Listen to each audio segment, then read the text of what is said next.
Hello दोस्तों, YouTube channel में आपका बहुत बहुत स्वागत है। आज की कहानी का शीर्षक है दादी का प्यार। रानी अपनी दादी के बेहद करीब थी। दादी की कहानियाँ सुनते हुए उसका बचपन बीता था। दादी के हाथों का बना खाना उसे बहुत पसंद था। रानी हर छुट्टी में अपनी दादी से मिलने जाती थी।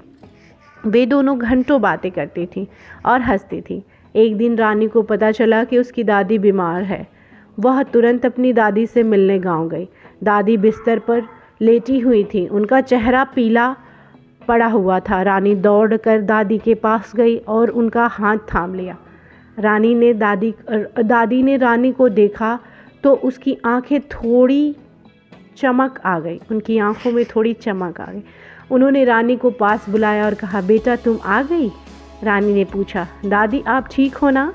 दादी ने मुस्कुराते हुए कहा, हाँ बेटा मैं ठीक हूँ, बस थोड़ी कमज़ोरी है। लेकिन रानी को पता था कि दादी ठीक नहीं है। उसने दादी के साथ बातें की और उनकी मनपसंद कहानियाँ सुनाई। दादी बीच बीच में मुस्कुराती रहीं, लेकिन रानी जानती थी कि दादी को दर्द हो रहा था।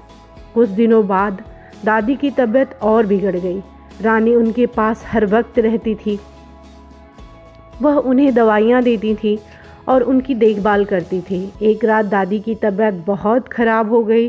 रानी उनके पास बैठी हुई थी और उनका हाथ थामे हुई थी। दादी ने धीमे से कहा, बेटा मेरा समय आ गया है। रानी रो पड़ी। उसने कहा, दादी नहीं, आप मत जाइए दादी।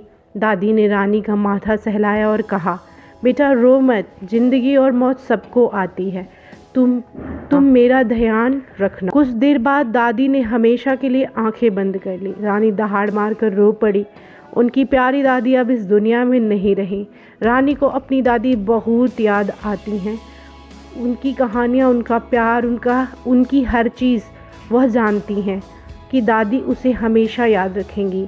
यह कहानी रानी और उसकी दादी के प्यार के बारे में है। यह बताती है दादी पोती का रिश्ता कितना खास होता है।